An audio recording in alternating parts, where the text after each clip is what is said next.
Oh ya, sebelum sebelum saya mulai, saya berkenan Bapak Ibu untuk mengingatkan semua teman sekelasnya, rekan-rekan di kelas agar masuk grup ya Bapak Ibu agar tidak ketinggalan berbagai koordinasi maupun arahan dan diskusi kita semua ya untuk mata kuliah difusi. Dipastikan teman-temannya yang belum masuk grup WA itu di disampaikan gitu. Nah, kemudian jadi hari ini presentasi pertama tadi saya sudah bagikan juga di Google Classroom. Sebelumnya Bapak Ibu mungkin prolog ya untuk sampai ke materi. Saya sebenarnya mengampu mata kuliah ini adalah perdana pertama kali karena memang mungkin kalau kelas sebelumnya sudah tahu ya saya di Asavia ini di Prodi MTP khususnya ya baru mutasi Bapak Ibu dari Kalimantan. Jadi TMT saya itu per Juli ya, per Juli 2024, jadi sekitar berapa bulan yang lalu. Jadi semester kemarin itu saya sebenarnya sudah ngajar di mata kuliah desain, tapi saya belum TMT sebenarnya, belum masuk di Asavia. Nah, jadi mata kuliah difusi dan desain kemarin itu mata kuliah perdana buat saya karena sebelumnya saya bukan di Prodi Teknologi Pendidikan, saya sebelumnya itu di Prodi Pendidikan Ekonomi. Jadi mata kuliah tentunya yang mata kuliah umum ya, mata kuliah pendidikan dan keguruan ya karena di PGRI. Jadi ini mata kuliah difusi ini mata kuliah perdana buat saya. Namun walaupun saya belum pernah mengajar mata kuliah ini, saya pernah belajar ya sebagai mahasiswa untuk mata kuliah ini gitu Bapak Ibu.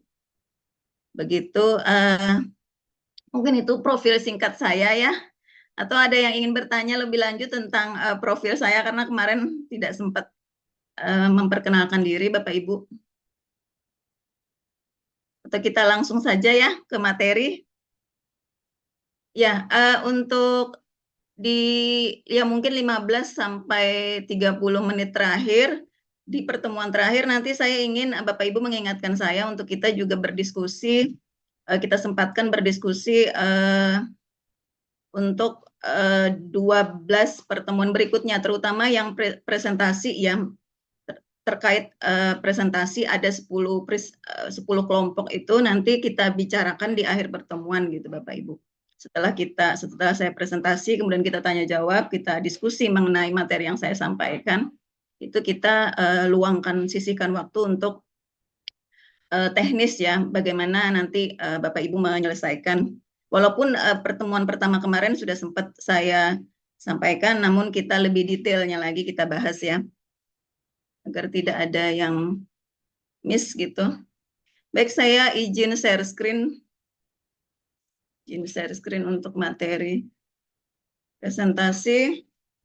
Nah ini, mungkin ada yang sempat mencermati ya. Nanti harapannya bisa kita aktif berdiskusi. Nah ini materi presentasi pertama. Jadi saya dalam semester ini akan 2 kali presentasi ya. Ini yang pertama dan kemudian yang kedua adalah setelah UTS.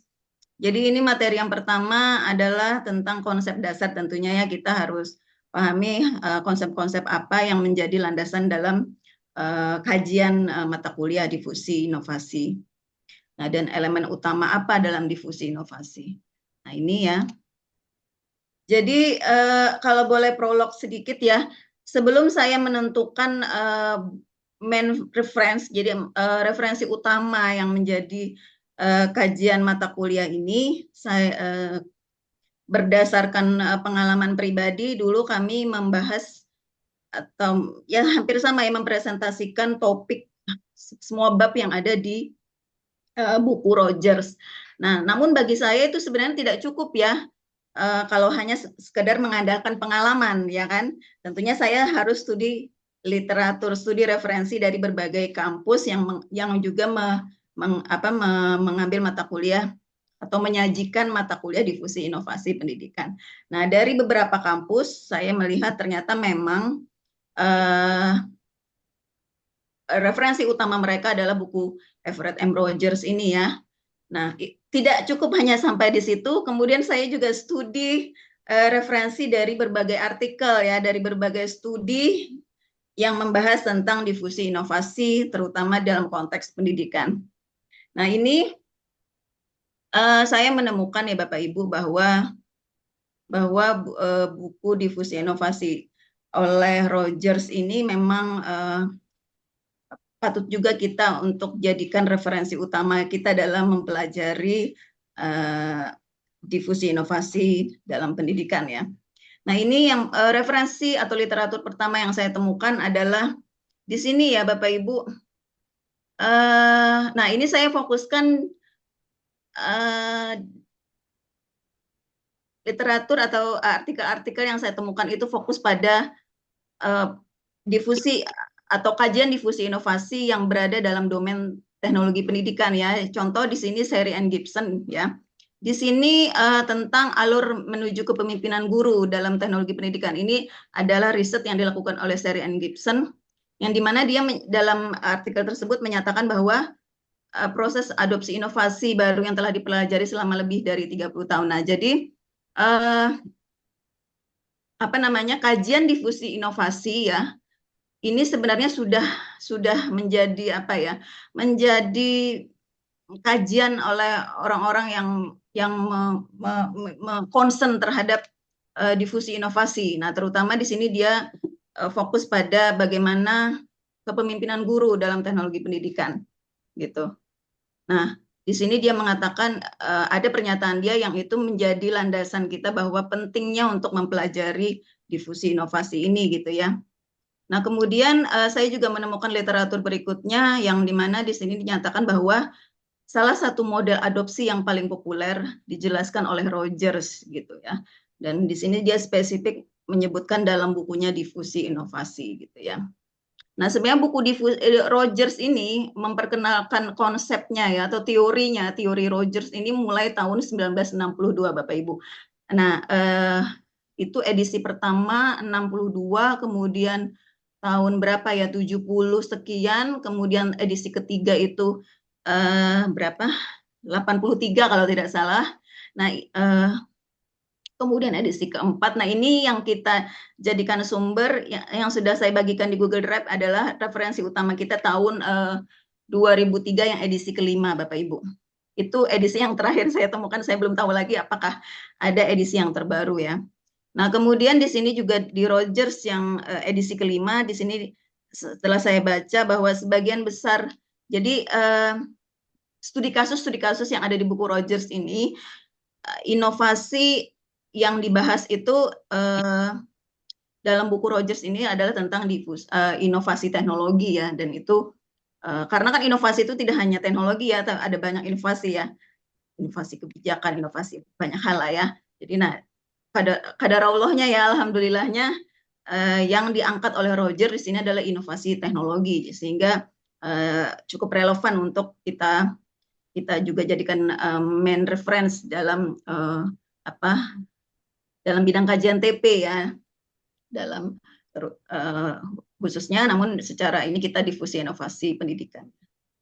Nah, ini adalah landasan atau bagaimana kita ingin memahami posisi difusi inovasi dalam domain teknologi pendidikan, bahwa ini sangat relevannya bahwa terutama di buku Rogers yang akan menjadi referensi utama kita di sini membahas inovasi teknologi, yang dimana itu memang kajian teknologi pendidikan ya. Nah, itu Bapak Ibu. Kemudian kita lanjut, di sini saya ada mencoba menyampaikan ya, di sini sih ada 3 ya, ada 3 literatur yang dimana kita bisa lebih memahami ya di sini proses difusi inovasi dalam penerimaan dan adopsi teknologi pendidikan. Nah, di sini ada beberapa, terutama ini ya, referensi yang pertama, Educational Technology Adoption. Jadi adopsi teknologi pendidikan, ini jenis artikelnya adalah systematic review. Nah, jadi artikel yang dikembangkan atau ditulis oleh Granick ini, yang dihasilkan oleh Granick ini, Granick dan kawan-kawan ya, Granick dan kawan-kawan ini berupa review artikel, sejumlah artikel yang mengkaji tentang adopsi teknologi pendidikan ya, bagaimana ya. Jadi Nah, jadi ada banyak gitu ya artikel-artikel yang membahas tentang difusi, inovasi ya. Ini nggak bisa mood ini ya. Davi, ya. Bapak bisa bantu mute sebentar, saya di mana mute-nya ya? Saya nggak bisa ya. Nah, oke. Nah, jadi ini Bapak Ibu nanti ketika Bapak Ibu ingin lebih dalam, ini ada beberapa 3 literatur yang saya referensikan untuk kita agar bisa lebih memahami proses difusi inovasi dalam adopsi teknologi pendidikan ya.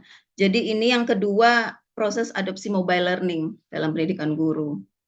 Nah, ini juga referensi yang bisa atau sejumlah referensi yang dimana mereka ya dalam penelitian difusi inovasinya itu menggunakan teori difusinya Rogers gitu ya. Karena memang di sini mereka menilai bahwa teori difusi inovasi Rogers ini adalah yang paling tepat ya untuk apa ya namanya istilah menginvestigasi atau menyelidiki adopsi teknologi di setting pendidikan gitu.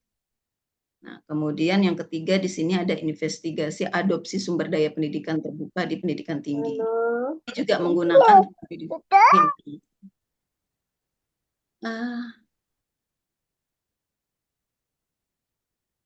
Oke, itu. Nah, dari saya ada 3 referensi ini ya yang bisa menambah wawasan.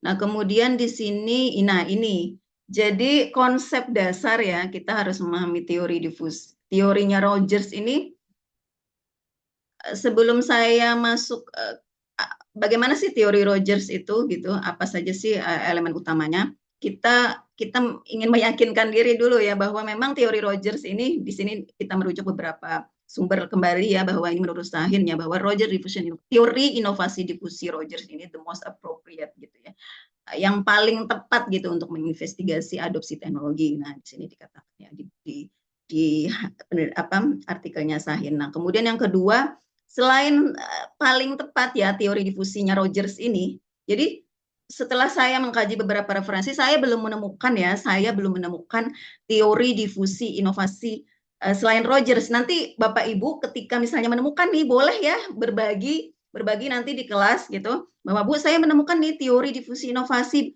by siapa gitu ya. Nah, sehingga saat ini the only one ya yang memiliki teori difusi inovasi. Jadi sejumlah artikel yang bersebaran berseliweran di dunia maya ini, di dunia online ya, ini masih Rogers gitu ya. Jadi semua artikel itu merujuk teori Rogers. Jadi ini the most appropriate. Kalau bisa mengatakan the most appropriate, sebenarnya kalau logikanya kan berarti ada pembanding ya, ada yang tidak tepat gitu kan ya, logikanya seperti itu. Namun saya belum menemukan ya. Nah kemudian mungkin keterbatasan saya ya, keterbatasan ilmu saya. Kemudian ini model DOI ini difusi inovasi yang disukai oleh salah satu model yang paling banyak digunakan. Nah begitu juga dengan kata paling banyak. Nah kalau paling banyak berarti kan ada segelintir yang sedikit yang menggunakan selain Rogers ya, logikanya begitu. Nah, kami dikatakan yang paling banyak digunakan, yang paling tepat. Nah, kemudian di literaturnya Wani dan Ali, ini juga dikatakan bahwa teorinya Rogers ini diperkenalkan sejak tahun 62, jadi memang buku referensi pertamanya Rogers itu edisi pertama itu tahun 62 yang merupakan teori sangat mapan. Nah, di sini dikatakan sangat mapan ya. Jadi yang paling tepat, paling banyak digunakan, paling mapan gitu ya. Karena memang mengapa dikatakan mapan? Dia digunakan di semua hampir semua lintas apa ini namanya bidang akademis ya maupun praktek-praktek bidang itu menggunakan teorinya Rogers ketika ingin mendifusikan inovasi teknologi tertentu gitu ya. Nah, di sini dikatakan begitu ya. Nah, bagaimana sih teori difusi inovasi Rogers? Nah, teori difusi inovasi Rogers ini ya berfokus pada bagaimana memahami bagaimana ya. Bagaimana itu kan berarti cara ya.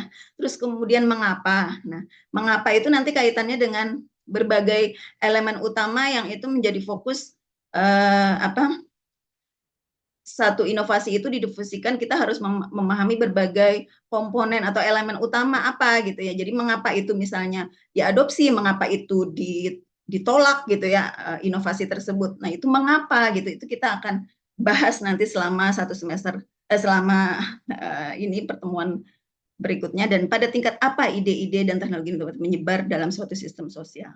Jadi pada tingkat apa itu bisa juga berkaitan dengan apa namanya, waktu ya, waktu si pengadopsi.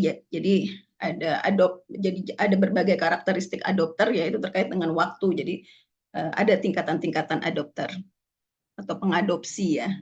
Nah, jadi di sini memahami bagaimana, mengapa, dan pada tingkat apa, di sini kita akan lebih dalam membahas teori difusi inovasi Roger. Nah, sebelum kita masuk ke apa namanya, memahami atau memperdalam teori difusi inovasi Roger, nanti kita akan masuk ke elemen utama kan ya, elemen utama dalam teori difusi inovasi tersebut. Nah, sebelum kita masuk ke sana, kita harus paham dulu apa sih difusi gitu. Difusi atau secara sederhananya bagaimana kita menyebarkan atau membuat inovasi itu bisa diadopsi gitu ya. Nah, ini what is diffusion, ini definisi yang saya ambil dari Rogers sendiri ya, dari buku Rogers. Di sini difusi adalah proses di mana satu inovasi ya. Nah, ini satu elemen pertama, inovasi dikomunikasikan ya melalui saluran. Saluran komunikasi ini adalah elemen yang kedua, kemudian melalui saluran tertentu dalam jangka waktu tertentu di antara satu sistem sosial tertentu. Nah, ini definisi difusi oleh Rogers ya. Jadi proses nih ya, merupakan proses. Nanti kita pelajari bagaimana sih proses atau tahapan-tahapan dalam mendifuse atau mendifusikan inovasi tersebut. Nanti ada mulai dari knowledge ya, persuasion dan lain-lain, nanti kita akan bahas lebih dalam. Nah, jadi ini adalah suatu proses di mana inovasi itu dikomunikasikan melalui saluran komunikasi. Nah, saluran komunikasi nanti juga akan jelaskan bahwa ada saluran komunikasi media sosial atau mau secara pribadi gitu ya. Nah, melalui sosial sistem sosial. Nah, di sini dikatakan secara spesifik Roger menjelaskan bahwa komunikasi di sini adalah jenis khusus ya, jenis komunikasi khusus di mana pesan-pesan yang disampaikan itu berkaitan dengan ide-ide baru tentunya ya, karena ini mendifusikan inovasi, di mana inovasi itu ada berupa ide ya, ide baru itu bisa dikatakan belum tentu di satu daerah itu juga merupakan ide baru ya. Jadi ide baru di sini bisa di satu tempat sudah tidak menjadi ide baru lagi, tapi di satu tempat masih menjadi ide baru atau inovasi, masih bisa dikatakan inovasi gitu. Jadi relatif ya. Nah, kemudian di sini ada satu hal yang perlu kita pahami, bahwa komunikasi adalah suatu proses di mana partisipan menghasilkan dan berbagi informasi satu sama lain untuk mencapai pemahaman bersama. Nah, di sini inilah tugas utama difusi adalah, nah di sini ya, mengkomunikasikan bagaimana proses di mana seorang atau partisipan di sini bisa lebih spesifik, misalnya agent of change ya, agen perubahan ya, menghasilkan dan berbagi informasi. Atau kalau misalnya biasanya kita melihat di sosial media itu ya, ketika ada produk baru gitu ya, itu biasanya apa istilahnya, orang yang diminta itu brand ambassador ya, brand ambassador. Jadi dia yang menghasilkan berbagi informasi untuk mencapai pemahaman bersama. Jadi bagaimana si brand ambassador ini mengubah pemahamannya atau persepsinya terhadap satu produk baru yang apakah dia bisa menerima atau mengadopsi produk baru yang ditawarkan ya, atau satu inovasi. Nah, kemudian lanjut. Nah, dari definisi difusi oleh Rogers ini kemudian apa namanya menjadi 4 elemen utama ya yang harus difokuskan pada teori difusinya Rogers, New Four Main Element in Diffusion Innovation.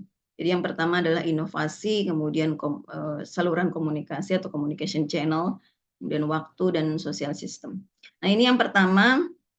Oh ya, sampai di sini Bapak Ibu ada yang mau ditanyakan sebelum lanjut ke elemen utama untuk konsep dasar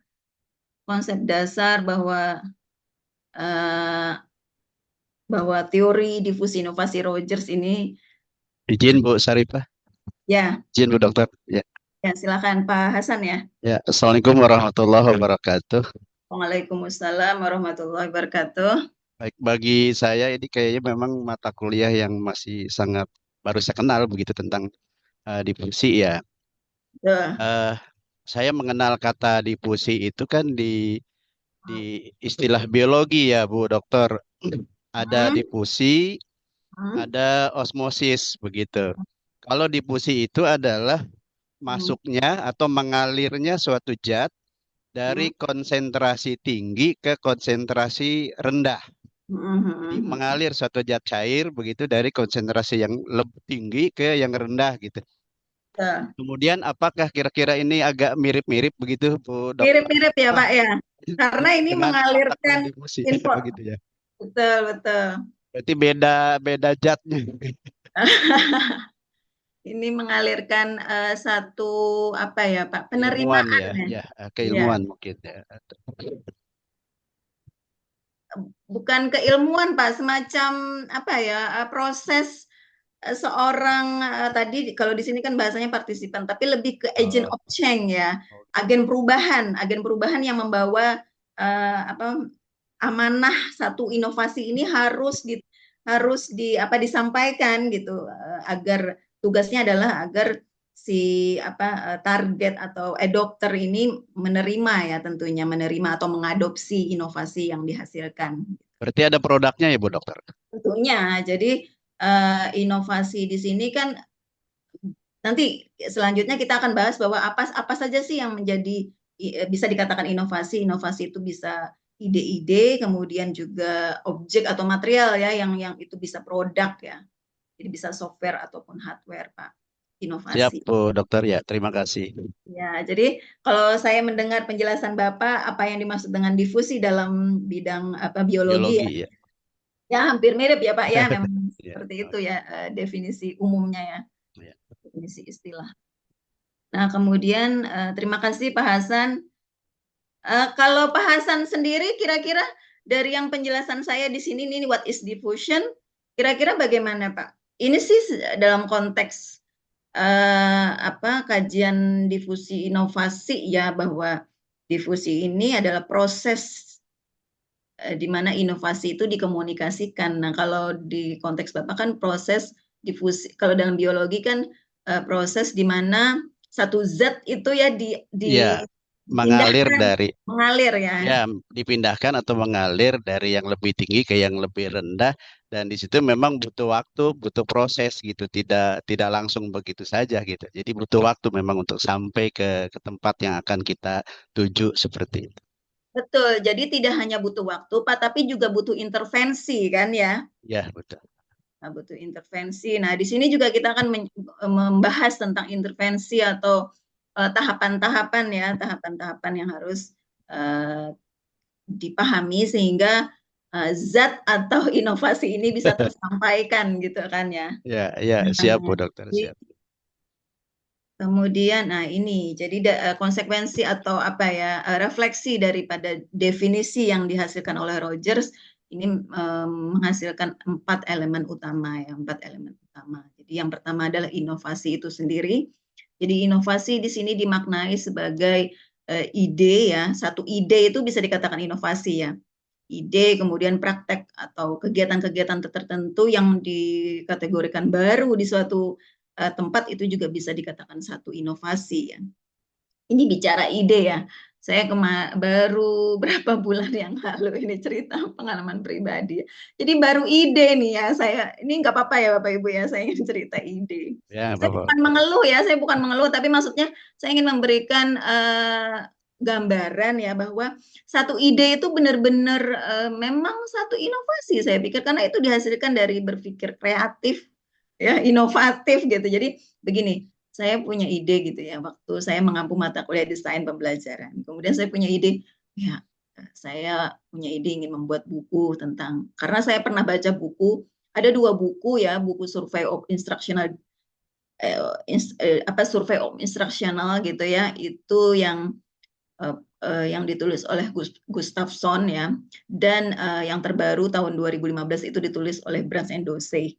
Saya punya pemikiran gini, kalau ditulis dalam versi Indonesia keren kali ya gitu kan, jadi kita memuat beberapa model gitu terus jadikan satu di review. Nah, saya sampaikan ide saya itu ke teman saya gitu kan. Terus teman saya ngajakin, ayo kita nulis bareng yuk gitu. Oke, oke, oke. Berapa minggu kemudian dia telepon saya.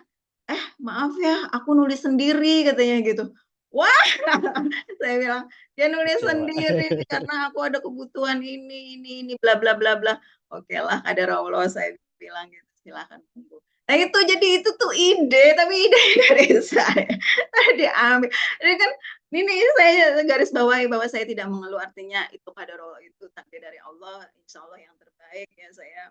Maksudnya ketika kita punya ide, satu ide gitu ya, kadang ya apa ya, ada hal-hal yang apa ya, kita harus kadang juga bukan apa ya, bukan berarti. Nah, ini juga ya nanti Kak Bapak Ibu ketika publikasi ya, publikasi makanya ada jenis artikel yang namanya short communication. Nah, ketika kita menulis satu penelitian gitu ya, kemudian kita publikasikan, kita butuh untuk publikasi. Namun kita bisa mempublikasikan penelitian kita itu karena ini penelitian belum selesai misalnya ya, kita bisa mempublikasikan penelitian kita itu dengan jenis artikelnya itu short communication. Jadi itu tidak semua penelitian kita itu kita sampaikan, sehingga ide kita itu nggak dibaca orang lain, Bapak Ibu. Jadi ya, itu cerita singkat bahwa ide itu juga merupakan inovasi ya. Nah, itu yang pertama. Kemudian praktek objek. Nah, tadi yang ditanyakan oleh Pak Hasan tadi ya. Jadi inovasi ini bisa berupa material, bisa berupa produk ya, berwujud ya. Nah, yang dianggap baru oleh individu atau unit adopsi lainnya. Kemudian inovasi teknologi. Nah, jadi di sini mengapa saya fokus pada inovasi teknologi, karena memang selain bidang kajian kita adalah teknologi pendidikan, alhamdulillahnya ya di bukunya Rogers ini dia juga berfokus pada inovasi-inovasi. Jadi studi-studi kasusnya nanti yang akan kita bahas di beberapa kelompok ya, 10 kelompok itu membahas tentang inovasi teknologi gitu. Atau bagaimana proses mendifusikan inovasi yang berupa teknologi itu dibahas menjadi studi kasus ya. Nah, di sini jadi inovasi teknologi mempunyai dua komponen, perangkat keras dan perangkat lunak ya, hardware dan software. Gitu Bapak Ibu. Kemudian di sini ada 5 atribut inovasi. Nah, ini juga 5 atribut, dan ini semua nanti akan kita bahas di masing-masing chapter ya, di setiap presentasi kelompok nanti kita akan membahas apa sih ini. Yang pertama, 5 atribut inovasi ini adalah relative advantage. Jadi keuntungan relatif Bapak Ibu. Kemudian ada compatibility, complexity, triability, observability. Nah, saya jelaskan singkat ya Bapak Ibu, relative advantage. Jadi keuntungan relatif. Jadi bagaimana seorang katakanlah brand ambassador yang memahamkan ke adopter itu ya. Keuntungan relatif itu begini Bapak Ibu. Misalnya gini. Di tahun 2000 berapa itu ya? 2015 misalnya ya, pada saat itu yang handphone, smartphone ya baru-baru muncul, yaitu inovasi itu ya, smartphone ya. Smartphone, betul nggak sih Bapak Ibu, 2015 itu yang baru booming. Nah itu di satu daerah ya, smartphone itu sangat, misalnya di Jakarta gitu ya, di Jakarta sosial sistemnya kategori Jakarta lah ya, itu smartphone itu sangat dibutuhkan ya, sangat menguntungkan, sangat dibutuhkan dan sangat menguntungkan. Karena itu menguntungkan maka sangat dibutuhkan gitu, relative advantage. Jadi keuntungan yang relatif.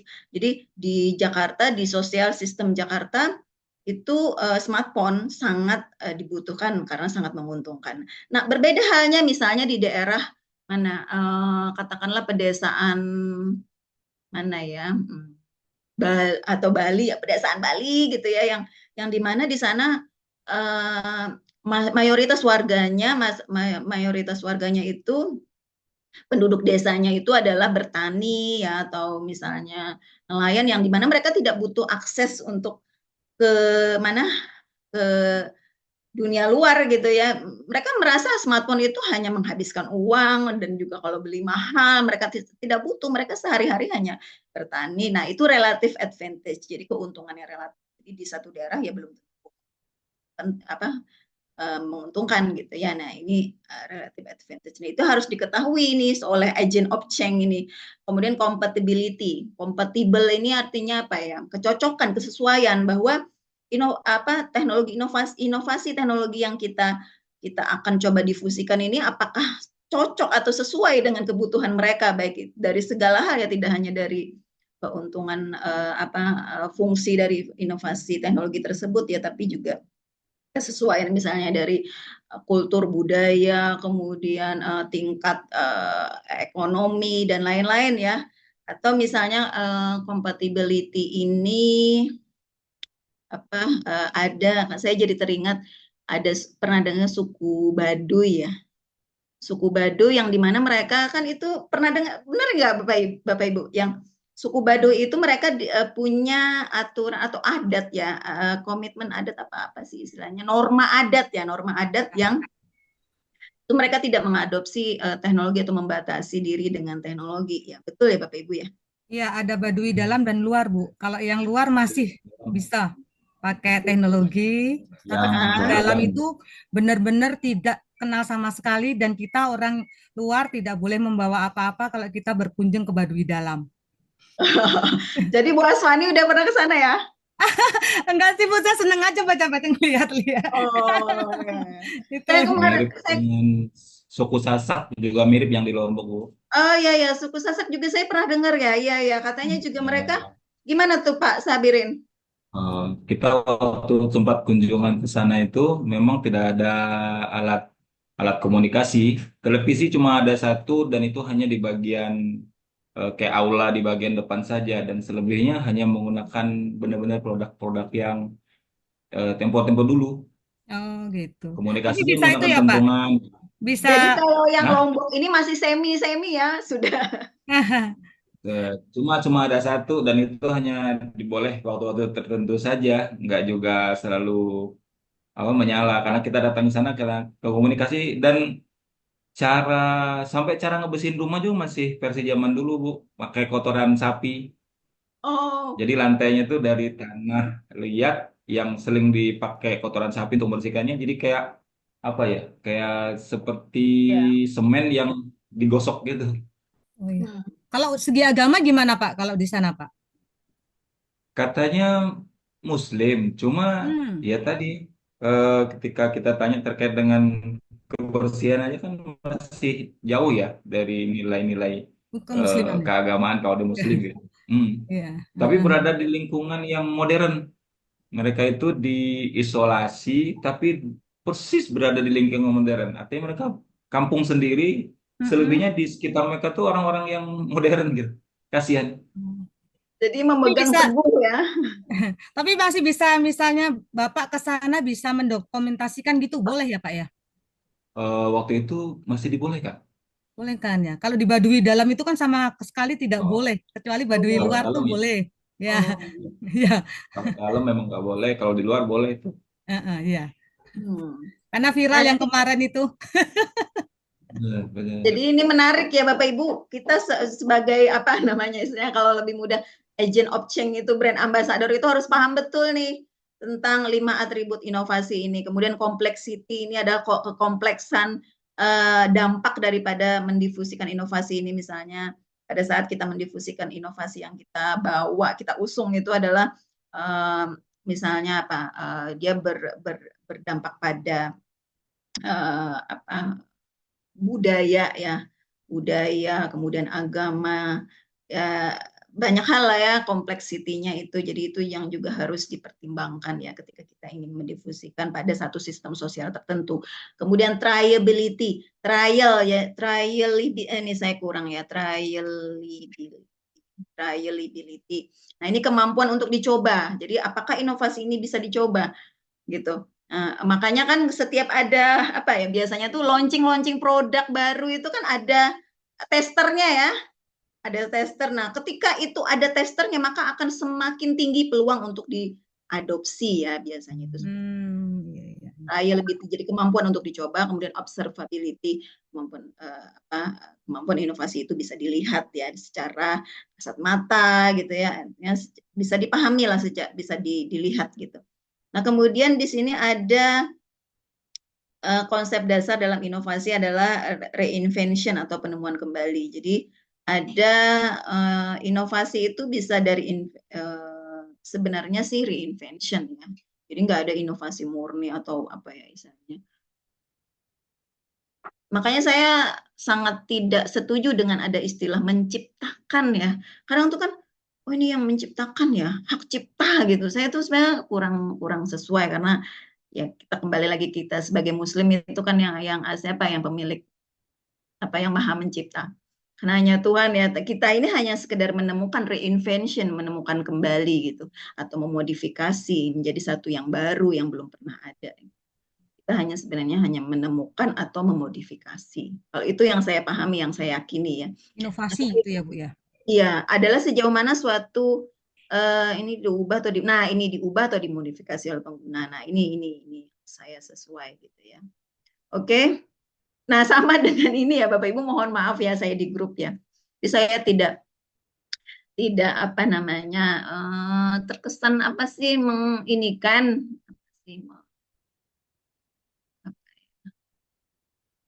memaksa atau menginikan ya Bapak Ibu di grup kan di chat saya pada saat sebelumnya itu saya minta agar di grup tidak menggunakan simbol tangan yang itu ya Bapak Ibu ya.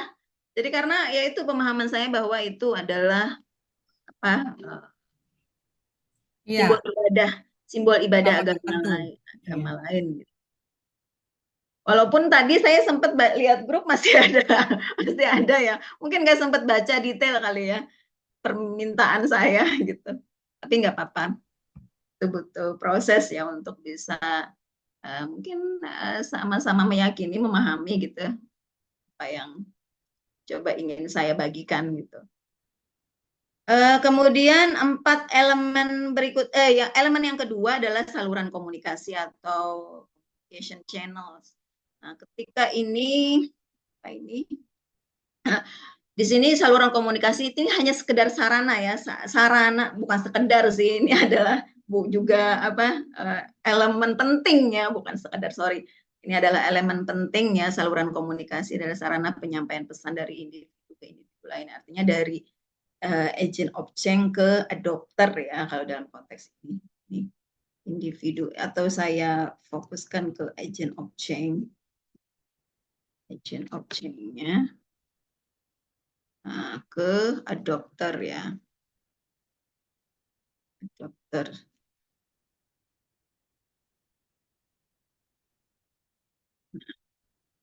Ini jadi di sini Rogers membahas ada 2 saluran. Jadi saluran media massa. Kalau zaman dulu ya media massa itu kan kita hanya mengenal majalah, koran ya gitu ya, media massa. Kalau sekarang kan udah sosial media ya, sosial media digital ya. Nah, kemudian ini jadi masing-masing punya fungsi ya. Jadi kalau saluran media massa itu lebih efektif di sini dikatakan dalam menghasilkan pengetahuan tentang inovasi. Jadi sekedar memberikan pengetahuan ya kepada halayak atau sosial sistem tertentu. Nah, kalau saluran antar pribadi ini lebih efektif dalam membentuk atau mengubah sikap terhadap ide baru tersebut atau terhadap inovasi, sehingga mempengaruhi keputusan mengadopsi atau menolak ide baru. Nah, di sini Bapak Ibu, saya ingin tanya, kira-kira mana yang lebih penting ya? Apakah saluran media massa yang lebih penting, yang diprioritaskan ketika kita ingin mendifusikan satu inovasi tertentu, atau saluran antar pribadi, Bapak Ibu. Maksudnya saluran antar pribadi ini misalnya kita japri ya, Mas, ke beberapa ke halayak gitu secara personal ya, antar pribadi ya. Yang mana kira-kira? Karena walaupun sebenarnya di sini kalau Rogers mengatakan media massa itu hanya sekedar menyampaikan pengetahuan. Nah, kalau pribadi itu lebih spesifik, bisa sampai mengubah pemahaman atau sikap di sini ya. Untuk saat ini kira-kira media massa lebih unggul, Bu, untuk menyampaikan saluran yang efektif ya. Media massa lebih efektif untuk saat ini. Kita ngelihat bagaimana generasi alpha ini terpengaruh oleh media massa jenis TikTok misalnya, atau generasi kita yang separuhnya lagi terpengaruh dengan ide-ide yang dari IG. Artinya media massa sangat berpengaruh ketimbang pesan to pesan. Terkadang bosenin juga. Dan dia lebih kaya dengan kontennya bisa lebih kaya kalau media massa. Nggak ngebosenin untuk generasi sekarang. Sebenarnya kalau konten itu bisa keduanya menggunakan konten yang sama, hanya saja ini kan salurannya ya yang membedakan. Salurannya apakah melalui media massa di mana itu bisa menjangkau banyak audiens, banyak target ya, atau target adopter. Kalau pribadi ini kan harus kita meluangkan waktu ya, dan waktu dengan konten yang sama sebenarnya bisa. Gimana tuh? Sebenarnya mana sih yang lebih berperan gitu? Lebih efektif yang media massa. Oke, kalau dengan alasan tadi kata Pak Rin gimana? Ya. Tadi secara waktu lebih efisien dia, nggak sekali bisa banyak gitu kan, yang kenanya random tuh, yang kena tuh bisa banyak. Kemudian lebih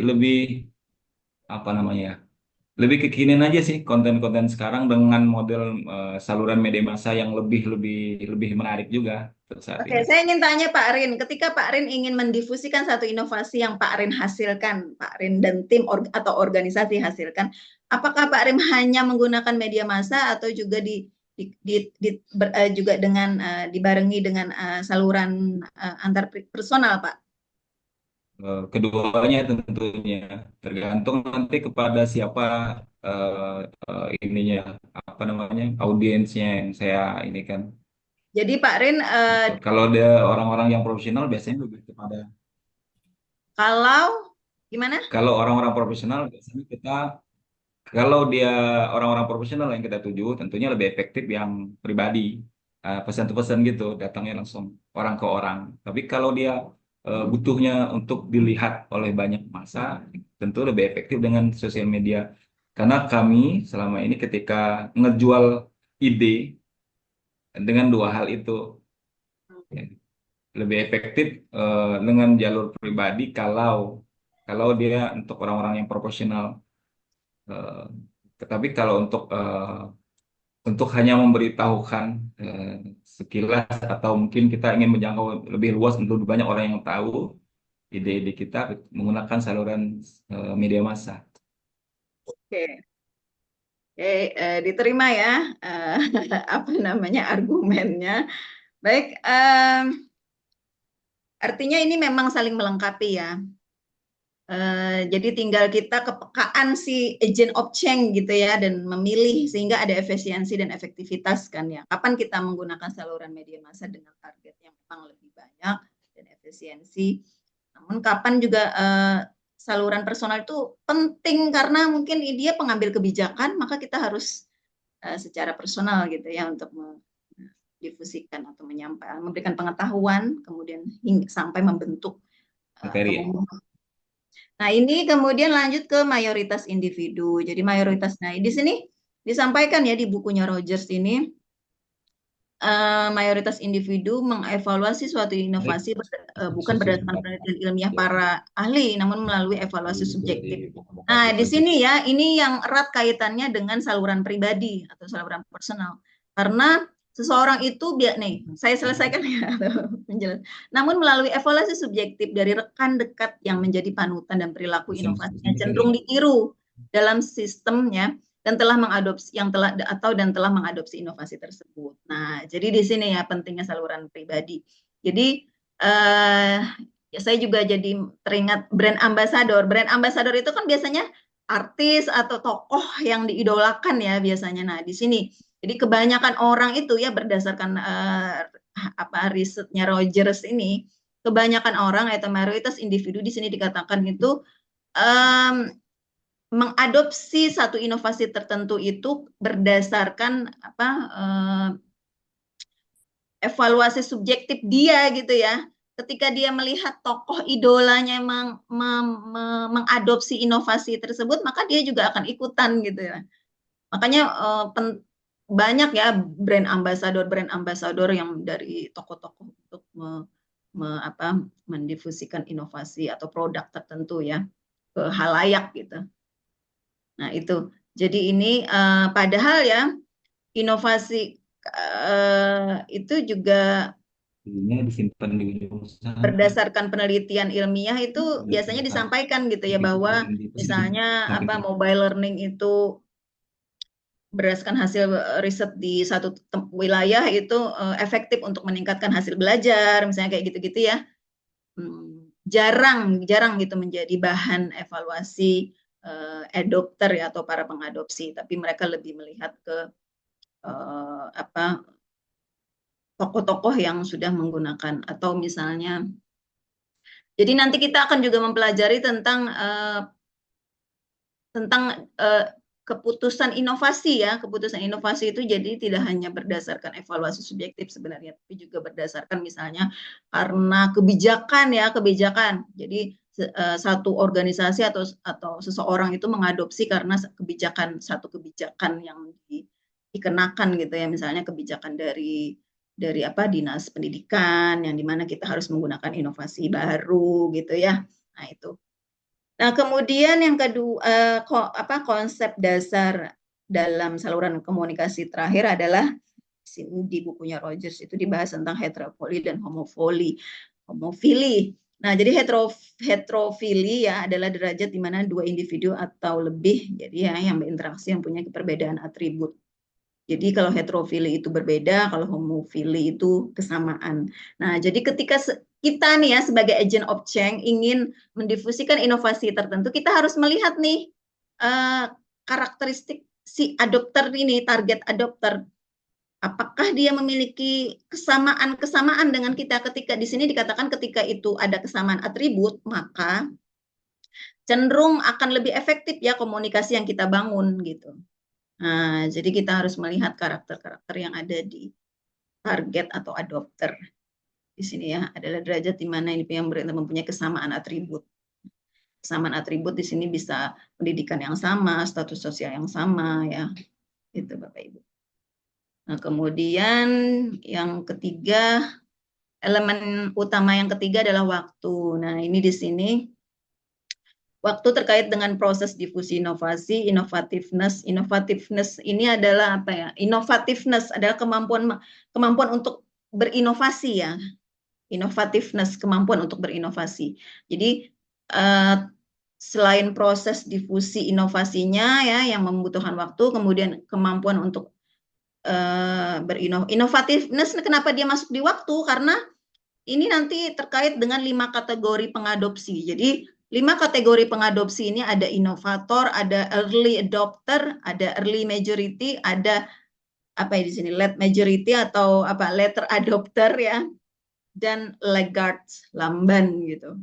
Saya jadi teringat dulu ya waktu saya kuliah mata kuliah ini tuh sampailah kita di materi 5 kategori pengadopsi. Terus saya merasa diri saya ini adalah later adopter atau late majority ya.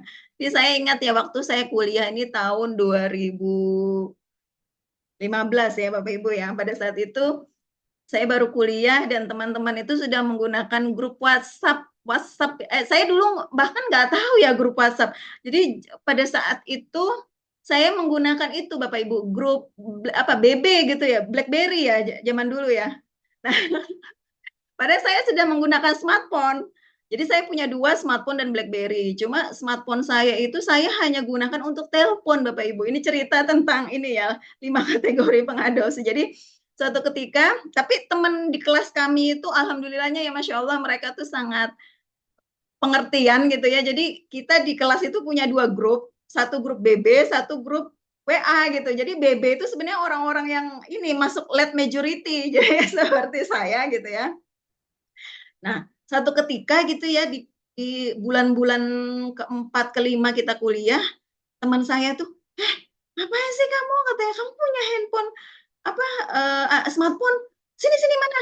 Katanya. Oh, terus dia instalin tuh WhatsApp. Ya oh, jadi itu kenangan saya ya pertama kali punya WhatsApp gitu. Kamu itu gini ya, itu ya. Nah, ini saya juga jadi teringat tapi gini ya, jadi saya jadi belajar bahwa 5 kategori pengadopsi yang ada pada diri seseorang itu sebenarnya tidak berlaku untuk semua inovasi yang akan dikenakan padanya gitu ya. Contoh, jadi saya merasa ketika aplikasi WhatsApp itu saya berada ketika saya mengevaluasi diri ya, itu saya masuk late majority. Tapi ketika misalnya pada saat saya S2 saya masuk lamban menurut saya ya, pada saat Google Translate nih. Nah, itu satu inovasi ya. Jadi di tahun 2009 mungkin ya, saya masuk kuliah 2008 2009 itu ya. Pada saat itu ya sebenarnya sejak saya S1 kemudian S2 kalau S1 dulu saya ingat saya dapat tugas ya mereview artikel, dan itu kemudian di S2 saya dapat tugas presentasi buku berbahasa Inggris, kemudian saya butuh menerjemahkan. Saya terjemahkan yang zaman dulu itu kita buku kamus bahasa Inggris ya, siapa? Hasan Sadeli ya, itu sangat famous ya menurut saya tuh pada masa itu ya, famous Hasan Sadeli yang dimana kamus tersebut saya bawa kemana-mana, saya terjemahkan buku tersebut ya. Terus tibalah suatu masa gitu teman sekelas saya main ke kosan saya gitu. Terus dia kaget gitu ya sama saya. Jadi dia dosen UNESA, TP UNESA gitu ya, dosen di UNESA. Terus dia kaget gini, what are you doing katanya gitu. Dia kaget saya menerjemahkan buku dari menggunakan kamus gitu. Terus dia bilang, kamu kenapa nggak menggunakan Google Translate katanya gitu. Enggak, aku nggak tertarik, saya bilang gitu ya. Nah, saya lebih tertarik menggunakan aku nggak ngerti caranya gitu zaman itu ya. Nah kalau orang yang masuk kategori inovator, biasanya kalau inovator itu dia akan mencari tahu ya, terus dia akan ya intinya dia akan eksplorasi dan mencoba gitu. Nah kalau saya pada saat itu kalau masalah Google Translate saya masuk lamban Legards ya. Jadi saya sampai lulus itu S2 saya nggak menggunakan Google Translate sama sekali. Jadi saya menggunakan Google Translate nih Bapak Ibu ya. Di S3. Nah, ternyata Google Translate ini sampai sekarang inilah salah satu dia bisa nggak harus aplikasi ya, di web ya. Itu adalah aplikasi yang sangat dibutuhkan. Jadi kalau relative advantage ini adalah level tertinggi kalau buat saya sekarang ya Google Translate. Nah, jadi saya termasuk lambat. Tapi kalau ada satu inovasi tertentu yang saya berada di posisi katakanlah bisa early majority, misalnya nih ya inovasi aplikasi Mendeley. Nah, Mendeley itu saya merasa kalau saya evaluasi diri saya bisa early adopter ya atau early majority. Early adopter lah katakanlah, karena apa? Di teman-teman circle saya ya, para dosen ya, itu saya biasa diminta untuk membantu mendelay artikel-artikel mereka ya, atau tulisan-tulisan hasil penelitian mereka.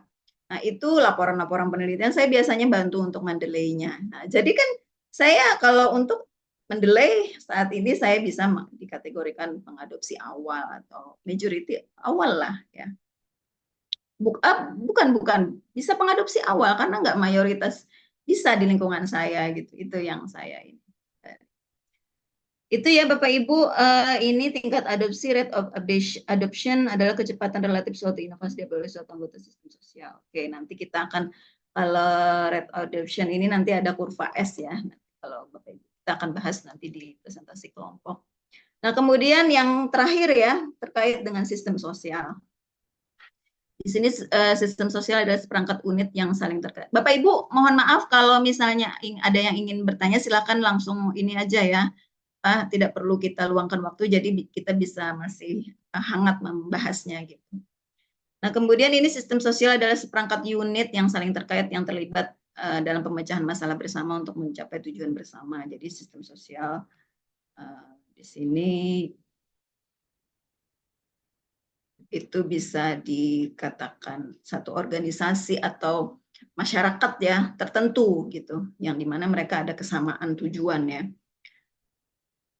Kemudian di sini dalam konsep sistem sosial ini juga ada konsep dasar tentang struktur sosial dan komunikasi. Dia merupakan suatu sistem yang memfasilitasi atau menghambat difusi inovasi dalam sistem. Aspek adalah norma. Nah, ini tadi ya.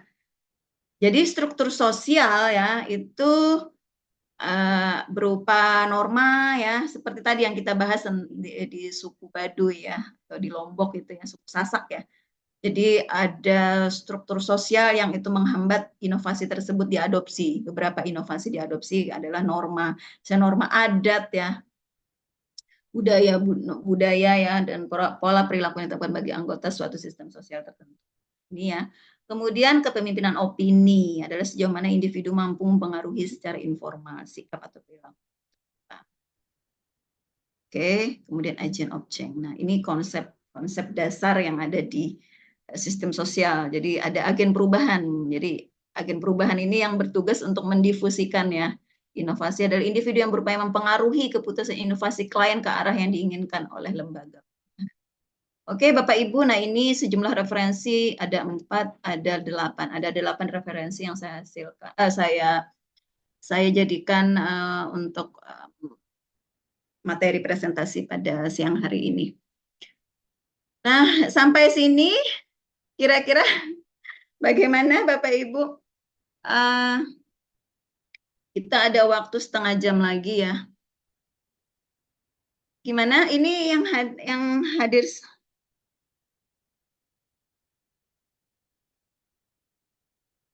ada 27 orang ya. Gimana? Ada yang kita diskusikan atau yang masih belum jelas kira-kira? Nah, ini Bapak Ibu ya, nanti artikel-artikelnya. Ini kan sebenarnya ini artikel berbahasa Inggris ya. Nanti kalau Bapak Ibu ingin mereview artikel, silakan yang berbahasa Indonesia ya. Sepanjang Bapak Ibu temukan artikel-artikel yang berbahasa Indonesia untuk direview secara kritis. Nah, saya udah berikan contoh review artikel yaitu kira-kira Bapak Ibu yang saya contohkan itu, karena review artikel itu bisa dicicil juga dari sekarang ya.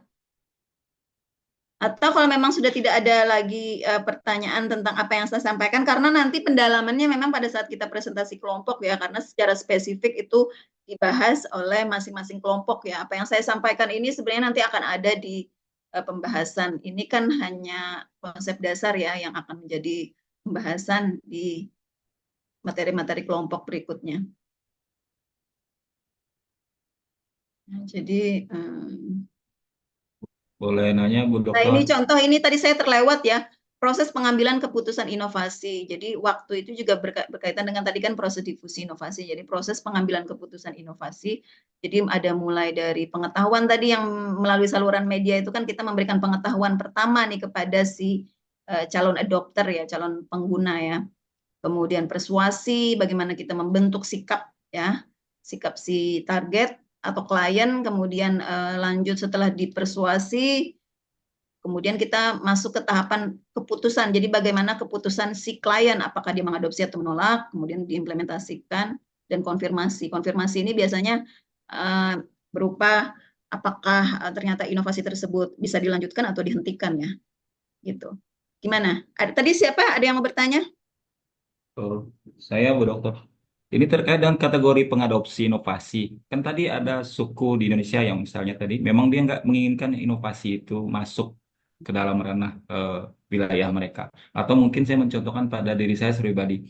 Dulu saya di entertain ketika zaman BlackBerry di awal-awal itu kan manajer saya bilang pokoknya semua harus pakai BlackBerry untuk memudahkan komunikasi. Zaman dulu kan begitu ya, Bu Dokter. Saya mengatakan saya nggak mau. Akhirnya saya dari manajer dibelikan.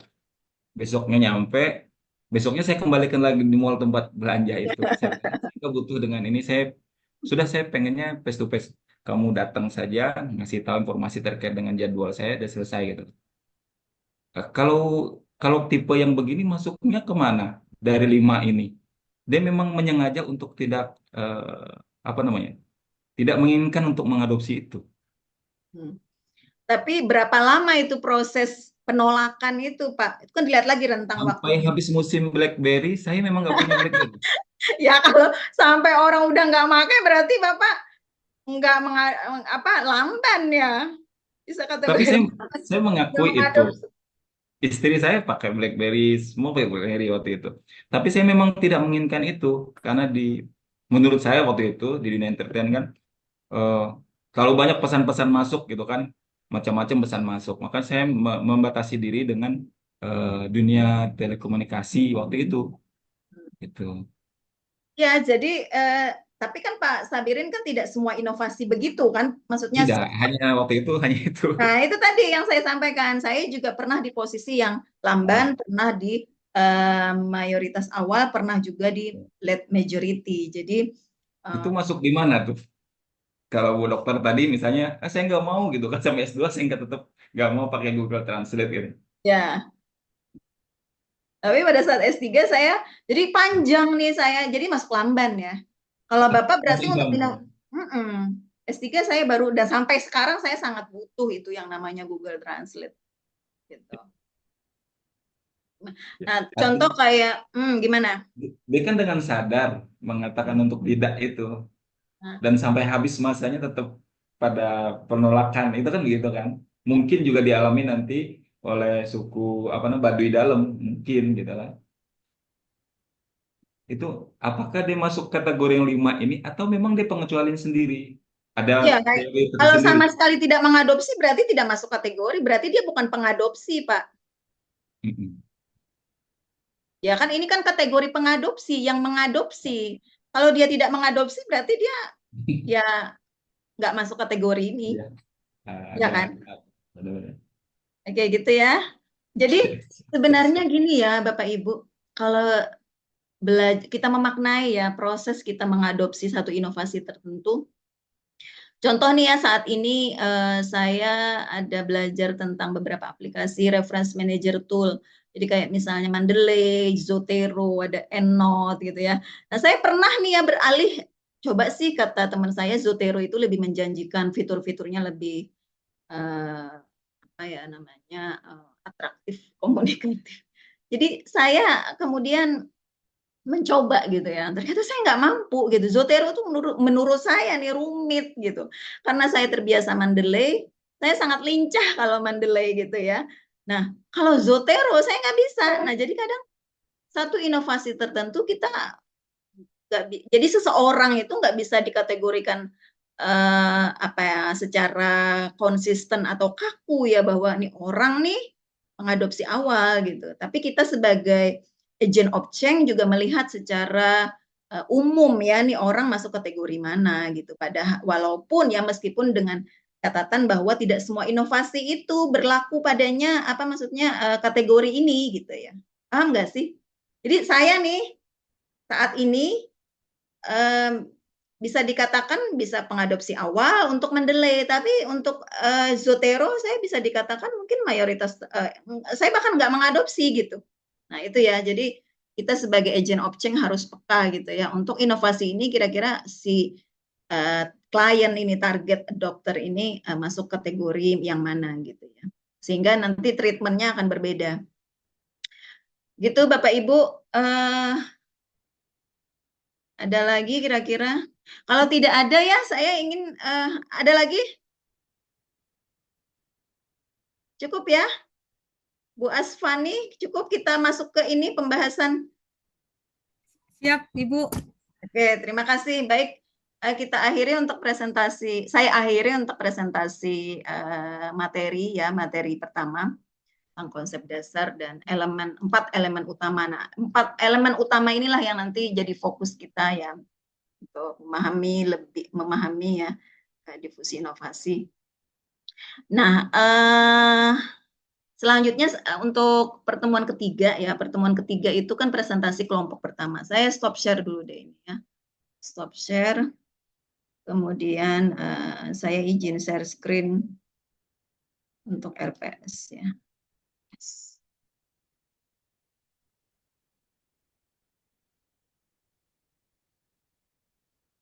Oh ya Bapak Ibu sudah ini ada yang coba unduh Bu Asfani sudah unduh referensi di Google Drive? Ada yang terkendala? Ada yang sempat nggak mengunduh? Yang Ibu kirim tadi ya Bu ya? Maaf, yang sudah dikirim di grup ya? Di Google Drive. Sudah ada linknya? Linknya di sini. Satu tapi. Sudah Bu, sudah Sudah download. Karena kan semester lalu tuh saya belum buka linknya ya ternyata ya. Jadi nggak bisa diunduh. Jadi sudah bisa ya Pak Iwan ya, aman ya? Bisa semua Bu.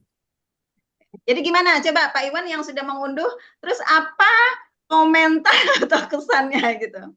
Baru diunduh Ibu, belum dibaca. Wah, jawaban yang bijak ini. Baru diunduh ya. Karena mengunduhnya pun butuh waktu ya. Jujur Ibu, belum. Oke. Ya masih maju satu langkah lah Pak Iwan sudah mengunduh ya. Oke, terima kasih. Saya izin share screen dulu untuk RPS ya. Nah, ini pertemuan pertama, berkenan ya kepada ketua tingkat ya untuk membagi. Sudahkah dibagi formasi grup kelompoknya? 10 kelompok? Sudah Ibu. Sudah Bu. Jadi kelasnya Bu Asfani itu 5 kelompok gitu ya? Atau bagaimana? Ini kemarin porsi masing-masing kelas itu berapa? Saya lupa, sorry, saya coba catat ya. Ya, untuk kelompoknya Pak Hasan ya, ketuanya Pak Hasan itu ada di pertemuan ketiga, 4, 5, 6, 7, terus ya udah situ Bu. Sebelum UTS yang di grupnya Pak Hasan. 4, 5, 6, 7, jadi 5 kelompok ya? Ya. Ya, jadi selanjutnya baru itu dan jumlahnya sudah rapi ya, Bu? Kalau insya Allah sudah Ibu, ini dari kelompoknya Pak Hasan sudah. Bu Elma belum masuk ya Pak Hasan ya? Oke. Nah nanti Ibu kalau memang sudah ada berkenan dibagikan di grup ya Bu? Oh iya, nanti ada Bu Ari yang membagikan ya Ibu ya. Baik. Terima kasih. Nah kemudian kelasnya Pak Rin gimana? Kita juga sudah dibagi Bu. Sudah dibagi. Kemarin pembagiannya juga sudah ditetapkan sebagaimana kelompok di semester 1 Bu kita Bu. Tapi kan jumlahnya kan berbeda Pak. Jumlah kelompoknya, karena ini kan hanya 5, berarti 5 kelompok. Iya. Nah, penambahan Bu, kan kemarin ada yang masuk-masuk di belakang tuh kita nambah beberapa teman-teman tuh. Ya oke, intinya saya percayakan ya, nanti Bapak berkenan bagikan di grup. Nah kemudian sudah di ini sama Pak Arif Bu. Sudah sama Pak Arif gimana? Ya sudah dibagi ke grupnya, kita sudah bagi kemarin itu, sebelumnya. Oh enggak, saya enggak terima ya. Barusan Bu saya share di grup Difusi untuk pembagian kelompoknya. Oh. Bari ngirim, saya ngirim.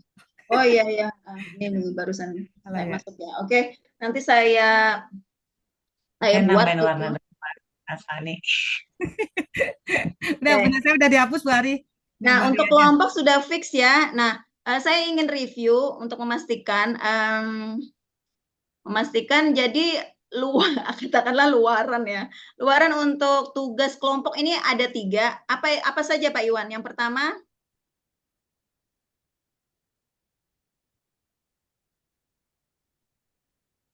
Pak Iwan, Bu, untuk tugas kelompok ya, ya, pertama menerjemahkan artikel ya, betul. kemudian Kok menerjemahkan artikel, Pak? tugas kelompok kan? Iya. Loh, coba ada yang bisa meluruskan? Menerjemahkan buku, Bu. Nah, Oh iya, menerjemahkan buku. menerjemahkan buku, kemudian di format apa Pak Sugeng? PPT. Selain PPT di format untuk materi ininya yang kedua, luaran kedua, artikel ya? Artikel dengan 20 referensi ya. Ya. Jadi setelah diterjemahkan, kemudian dibentuk formasi artikel, yang ketiga PPT, ya kan ya? Itu ya Pak Sugeng ya? Pak Sugeng. Pak Sugeng kok cahayanya menyeramkan ya? Pak Sugeng. Nge-lag ya Pak Sugeng? Itu foto atau asli wajah sih? Pak Sugeng? Masih di sana Pak Sugeng? Lempar. Oke. Kayaknya enggak, tapi tadi ngomong loh. Ya, jaringannya mungkin, jaringannya. Nge-lag berarti ya? Ya, Ya, oke. Nah, jadi itu ya, jadi kemudian hasil terjemahannya itu nanti dikompilasi di akhir. Nah, hasil terjemahan itu Bapak Ibu jangan misalnya dari Google Translate yang, nah Bapak Ibu ya, saya ingin berbagi tips. Kalau Bapak Ibu menggunakan Google Docs, mungkin agak sulit kita ada intervensi. Tapi kalau kita menggunakan, kita telaten per alinea ya, menerjemahkan menggunakan Google Translate yang by word ya, maksudnya per paragraf itu saya lebih cenderung ke sana ya, karena kita bisa memastikan tiap spasi itu tiap kata itu memiliki satu spasi. Paham nggak Bapak Ibu? Karena itu akan berpengaruh pada hasil terjemahnya. Bisa dipahami atau ada pertanyaan atau ada yang belum paham? Jadi memastikan kata per kata dalam satu paragraf itu satu spasi. Jaraknya satu spasi. Misalnya nih ya, mengkaji asal usul. Nah, dari mengkaji ke asal itu satu spasi Bapak Ibu. Jadi biasanya kalau kita copy paste dari buku, terus kita copy atau file PDF kita copy ke Google Translate, itu dia bisa berjarak 2 spasi atau 3 spasi Bapak Ibu. Tapi seringnya 2 spasi. Beberapa kata. Nah, ketika kita pastikan per spasi, itu hasilnya akan beda Bapak Ibu dengan dia jaraknya 2 spasi. Paham nggak Pak Iwan? berarti kita setelah paste itu ini dulu, dirapikan lagi spasinya ya, Bu ya? Jadi kalau saya pribadi, karena keterbatasan mata saya, Pak, gimana ya saya ya, biasanya saya tuh ada 2 teknik sih saya biasanya. Jadi karena nih saya keseringan menggunakan Google Translate, maka saya menemukan formula ini ya. Berkenan Bu, disimulasikan Bu, barangkali berkenan. Oke, saya stop share ya. Oke.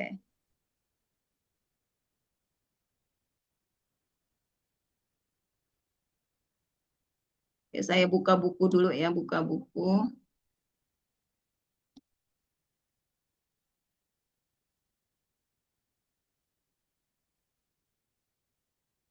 Oke. Nah, saya izin share screen Google-nya ya.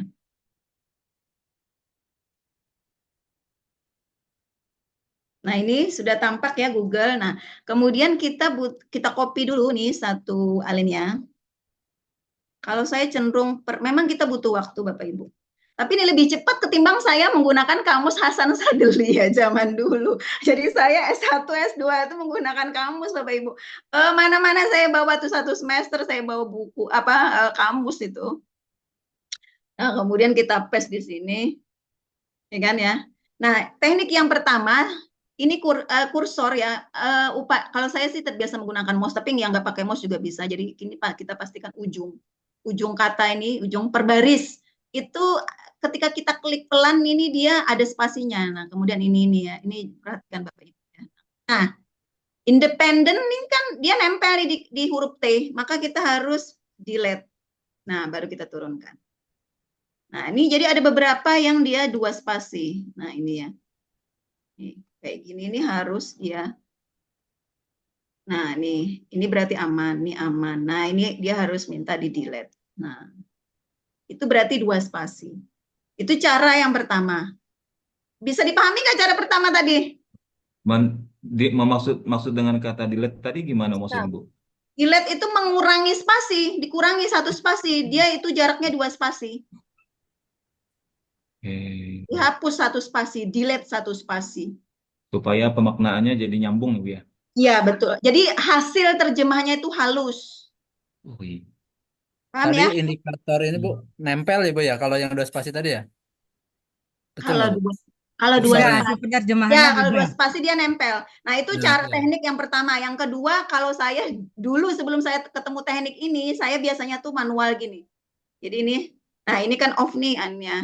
Saya gini-gini aja nih, saya turun, terus gini lagi, backspace, enter, backspace, enter, backspace, enter.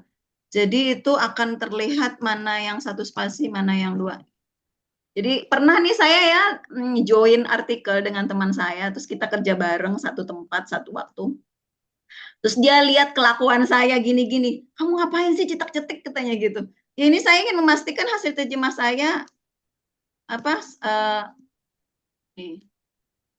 ini akan beda hasilnya. Nah ini contoh ini ya. Nih Satu yang buku lumayan ya, Bu? iya, nih ya, lihat ya. Nih. Nah, ini kan nempel nih. Nah, maka kita perlu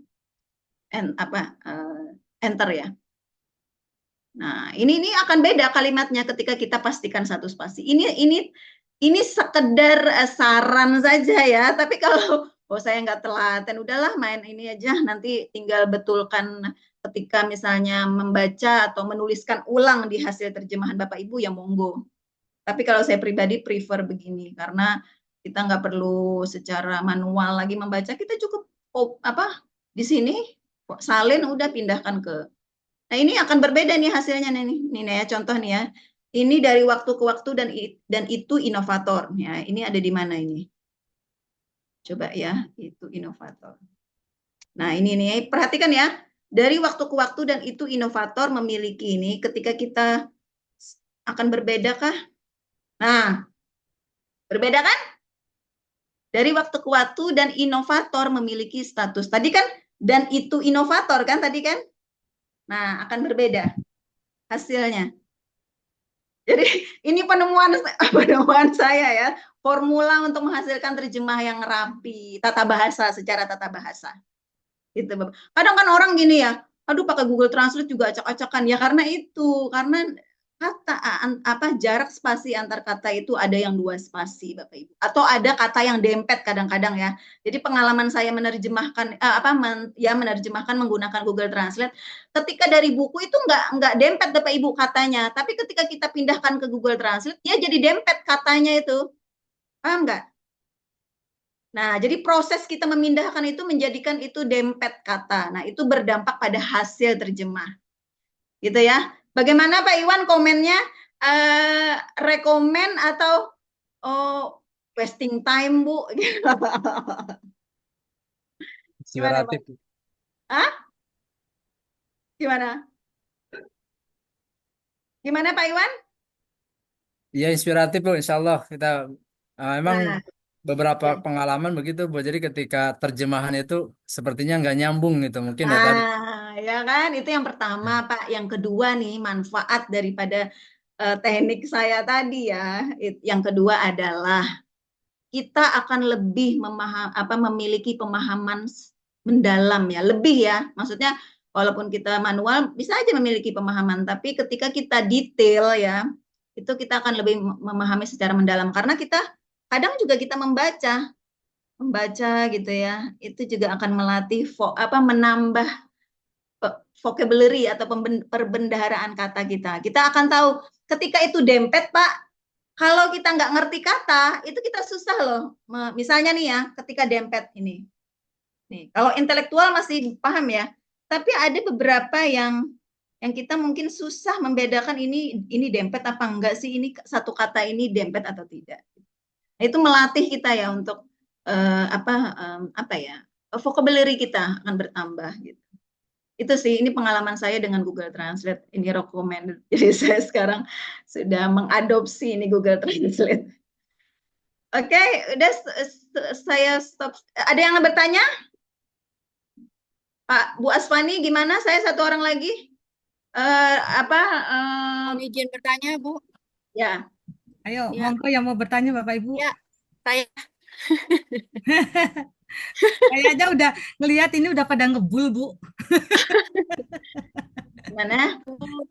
Saya mau nanya nggak untuk judul bukunya itu kan kita bebas yang dari di-share itu ya, Bu ya? Judul buku bebas dari yang di-share. Maksudnya gimana nih? Jadi yang di Google Drive itu? Ya, jadi gini Bu, kalau untuk materi presentasi ya, jadi ada referensi utama. Nah, ini saya stop share dulu. Ya, saya izin share screen yang RPS ya. Nah, ini contoh ya, ini yang presentasi pertama nih. Membahas asal-usul atau sejarah ya. Nah, ini buku utamanya adalah buku Rogers, Bu, di halaman 61 sampai 122. Ini wajib ya, Bu. Jadi, nah ketika Ibu menjadikannya satu artikel, karena ini kan hasil terjemahan ini kan akan dibentuk jadi satu artikel, di format artikel. Nah, ini ada satu referensi yang saya sarankan, ini hanya saran ya, Bu. Ibu bisa menambahkan dari satu artikel ini untuk memperkaya pembahasan Ibu di bukunya di materi bab 1 itu gitu. Karena ini tentang the origin of development, the diffusion of innovation. Jadi original perjalanan atau sejarah si difusi inovasi ini, sejarah penelitian difusi, Bu. Jadi di Valente ini dibahas gitu. Jadi perkembangan penelitian difusi ini di sini dibahas gitu. Nah, itu memperkaya. Jadi tapi kan di kesepakatan yang saya minta bukan kesepakatan. Saya minta untuk artikel untuk presentasi kelompok berapa minimal Pak Iwan referensinya 20 ya. Karena ini kan dikerjakan berkelompok gitu ya. Ini dikerjakan berkelompok, jadi Ibu bisa bagi dengan teman-temannya mencari referensi. Tidak harus berbahasa Inggris, Bu. Yang berbahasa Indonesia monggo, asal relevan dan valid ya. Valid. Valid itu apa Pak Iwan ciri-cirinya valid? Yang tidak valid itu seperti apa, yang valid seperti apa?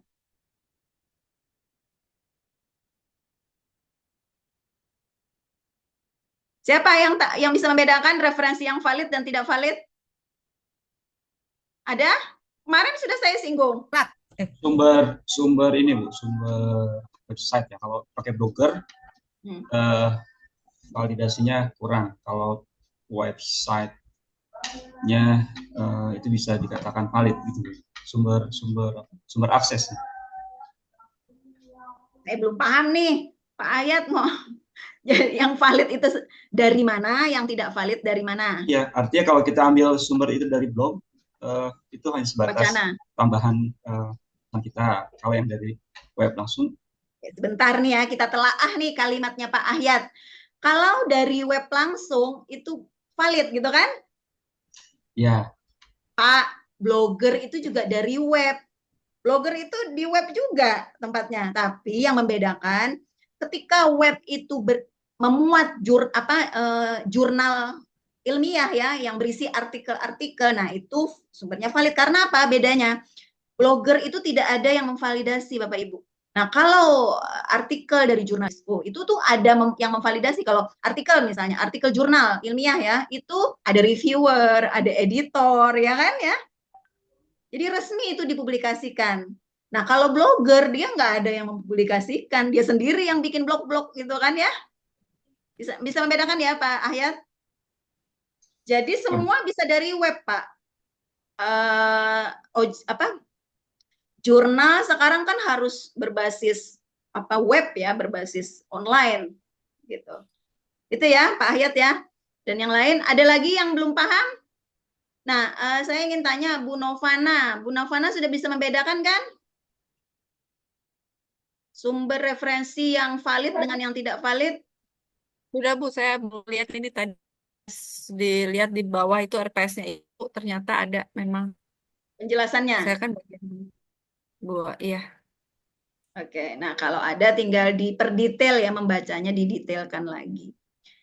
Oke, nah jadi ini hanya satu referensi yang saya tawarkan ya, ditawarkan artinya tidak wajib ya, tapi saran saya kalau memang bisa menjadi referensi pengaya yang bagian dari 20 referensi yang saya minta itu akan lebih baik. Gitu. Ada lagi pertanyaan? Tadi yang bertanya Bu Novana. Nah, Bu Novana sudah pahamkah apa yang saya jelaskan? Insya Allah sudah Ibu. Jadi sudah, buku kita lagi sembari mencari. Yang Ibu pahami apa dari jawaban saya dari pertanyaan Ibu? Itu tadi saya kan nanya yang referensi tadi itu loh Bu, yang dari buku mana aja gitu kan ya. Dari buku mana menerjemahkan. Ternyata kan ada di sininya. Oh, sebentar. Ya di sini saya kan yang empatnya itu Bu, yang kontribusi dan kritik. Nah di situ berarti yang pokoknya kan e-book Rogers. Enggak, Ibu kelompok berapa? Presentasi berapa? Ke itu pokok bahasanya kontribusi dan kritik terhadap ini penelitian jadi yang kedua ya, presentasi kedua. Nah ini jadi buku yang kalau di buku utamanya Bu, buku Rogers, Ibu terjemahkan tuh dari halaman 123 sampai 159. Nah di sini untuk kelompok Ibu saya ada mereferensikan 2 artikel, tapi memang berbahasa Inggris Bu. Nah, ini yang terkait dengan kontribusi ya dan kritik terhadap. Nah, kalau ini si Garcia Aviles ini dia bicara tentang difusi inovasi, di sini terutama tentang kontribusi ya. Nah, kemudian artikel yang kedua di sini dari Bruh tahun 2021. Di sini dia artikel Systematic Literature Review ya tentang keberlanjutan inovasi. Jadi ini kontribusi ya, kontribusi penelitian difusi. Jadi bagaimana sejauh mana sih kontribusi penelitian difusi ini terhadap kajian difusi inovasi. Itu ya Bu. Jadi sudah paham ya bahwa sumbernya sumber utama ini main utama. Kan di atas ini sudah saya ini kan. Ya kalau Ibu membaca ini RPS yang ini yang baik itu penilaian maupun di strategi ya, di strategi enggak bukan di strategi, di penilaian ya. Nih. Di sini ini kan jelas ya. Ini yang tugas kelompok.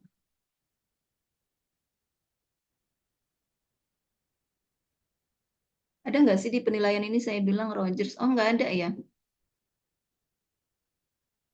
Cuma ada di RPS-nya itu ya. Atau kayaknya saya ada ya, di mana ya?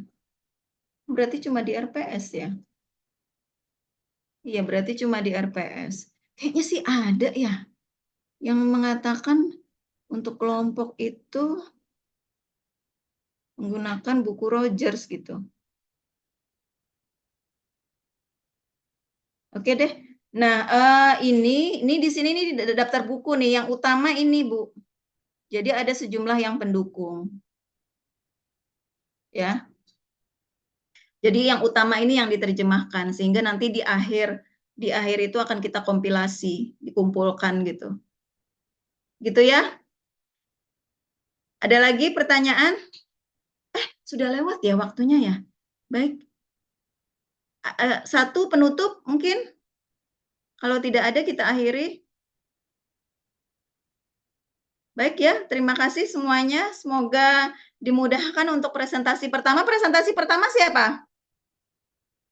Kelompok pertama. Bu Fitria. Ibu Hadir? Fitria, Pak Hutomo. Hadir nggak hari ini? Bu Fitria? Ya, tidak ada. Mana Bu Fitria? Fitria, Pak Utomo ada. Mana Bu Fitria? Berkenan ini dulu sebelum kita closing. Berapa orang? Bu Fitria, kemudian Pak Utomo. ada? Wah, jangan-jangan nggak hadir nih. Oh, Pak Pak Utomo ada. cuma di situ Pak Opkem juga Hutomo ada tuh, Bu. Opkem tapi Nggak nyaut berarti nggak hadir nih jangan-jangan nih. Nanti saya harus hadir. Bu, izin Bu, Pak Hutomo sedang ada kegiatan di sekolah. Oh. Jadi dari pagi memang di sekolah lagi ada kegiatan. Pak Tomo kan panitia ya, Bu. Jadi memang. Nah, itu saya ingin kita belajar kejujurannya, nggak apa-apa, fair. Toh ini maksudnya apa ya? Kita asas keadilan gitu loh. Jadi mana? Jadi ada berapa jatah ya kalau 10% itu ya jatah untuk tidak masuk, maksudnya gunakan juga jatah minggu itu. lalu Bu, gitu. ngantor lomba Bu. Nah. Jadi saya minta tolong Pak Tomo jangan sampai nggak masuk lagi. Saya bilang kayak gitu. Nah, jadi pertemuan pertama juga Pak Hutomo nggak Hutomo masuk. mendampingi lomba Bu di wali kota Bu minggu lalu. Oke, jadi Pak Hutomo juga nggak masuk. Nah, kemudian yang presenter kedua siapa? Yang kelompok 2? Bu siapa tadi? Pak Saya Hasan? Bu Fitri. Oh, presenter kedua Bu Bu Fitria. Bu Fitria sama Pak Hutomo pasangan itu satu kelompok pertama. Bu Fitria juga tidak hadir. Minggu kemarin hadir, tadi juga hadir. Tadi pagi hadir pertama kedua. Oh, tadi hadir. Jadi kuliah yang ini MK Difusi tidak hadir. Ya, Bu Fitria. Hadir sekarang, Bu. Bu Fitria tidak hadir. Jadi yang kelompok kedua ini 2 orang saja, Bu Novana. Iya, berdua aja, Bu. Iya. Bu Elma dengan Bu Elma. Ya, Sama Bu Elma, sama Bu juga Elma. Bu Bu Elma Elma hadir ada, Bu. nggak hari Pak ini? Hasan, Bu Elma ada, Pak Hasan. Bu Elma ada. Mana Bu Elmanya? Bu Elma? juga ada. Bu Elma Di tidak hadir. dicek nggak ada. Nggak ada itu, Bu. Aduh. Ya sudah. Tapi Pak Hasan punya kontak Bu Elma nggak? Punya Bu, punya. Beliau Tadi- sudah masuk grup? Tadi sudah. Oh, Oke. Sudah. Tapi hari ini tidak hadir ya Bu Elma ya. Pak Hutomo dan Bu Fitria ini tidak hadir nih. Bu Fitria pertemuan pertama juga tidak hadir ya? Hadir, Bu. Hadir, Bu. Oh, hadir Pertemuan pertemuan pertama pertama. Minggu lalu hadir dia. Ya, Bu tadi Fitria. tidak ada gitu. Tadi juga kayaknya Tidak ada ya. Ada Bu Fitria Ya, tadi. Di, Diskusi mata tadi di awal ada. Tadi di awal ada, Bu. Pasti absen saya lihat. Ya sudahlah, jadi intinya begitu ya, mudahan nanti dipahami oleh mereka bertiga gitu. Bagaimana mekanisme untuk menyajikan materi presentasi atau pemenuhan tugas daripada tugas kelompok ya. Ada 3 luarannya. Yang pertama adalah makalah artikel ya, yang hasil terjemahan yang di format artikel, kemudian hasil terjemahan itu sendiri akan dikompilasi, dan yang ketiga adalah PowerPoint tentunya untuk bahan atau media presentasi. Baik, demikian Bapak Ibu, terima kasih semuanya. Assalamualaikum warahmatullahi wabarakatuh. Waalaikumsalam. Waalaikumsalam warahmatullahi wabarakatuh. Waalaikumsalam. Assalamualaikum. Warahmatullahi wabarakatuh. Terima kasih Bu Sarifah. Terima kasih. Terima kasih, Bu. Terima kasih, Bu. Sehat selalu. Terima kasih Bu Sarifah.